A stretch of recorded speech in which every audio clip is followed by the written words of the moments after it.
Okay, what's up guys? Happy weekend. It is Saturday and today we're going to be talking about my curveball.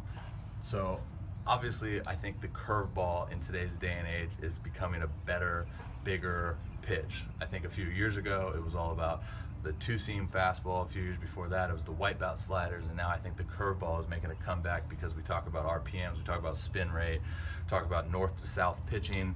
Obviously the curveball is going to be a very effective pitch. I've always had a pretty decent feel for a curveball. That was like one of the pitches that I started throwing at a very young age.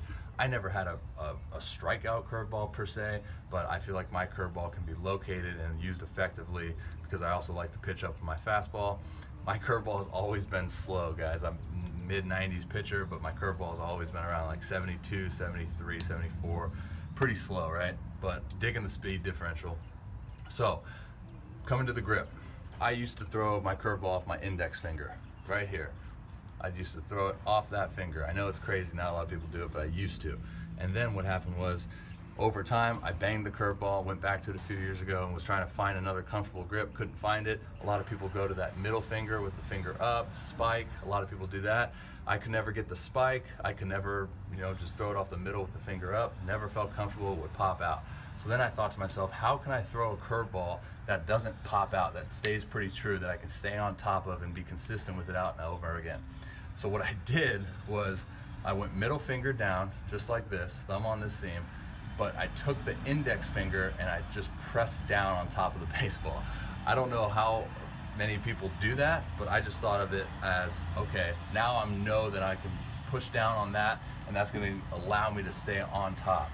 Again, thumb is on that seam right there, so it gives me another feeling of seams. Again, I'm a big seam guy, and then I'm pulling down on this middle finger with that seam right here.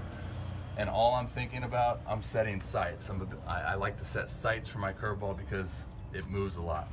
So if I want to throw it for a strike, I'm probably setting that sight at the batter's head.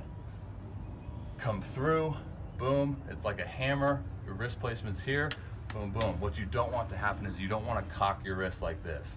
It's a common misconception in the curveball. You come through, you get cocked back here, and then you want to do this and cock that wrist because you want movement. All that's going to do, pop out, bad things happen when you cock your wrist. Stay true, you want to think fastball. Again, all these pitches are essentially coming right off your fastball, so you want to think fastball. Come through, boom, you get that wrist positioning in a hammer like that, and then you just pull down. A lot of intent after you've released the pitch. You want to finish that pitch. I know a lot of people, guys, finish pitches on the right side of their body to get that 12-6. This is just my personal opinion on the curveball.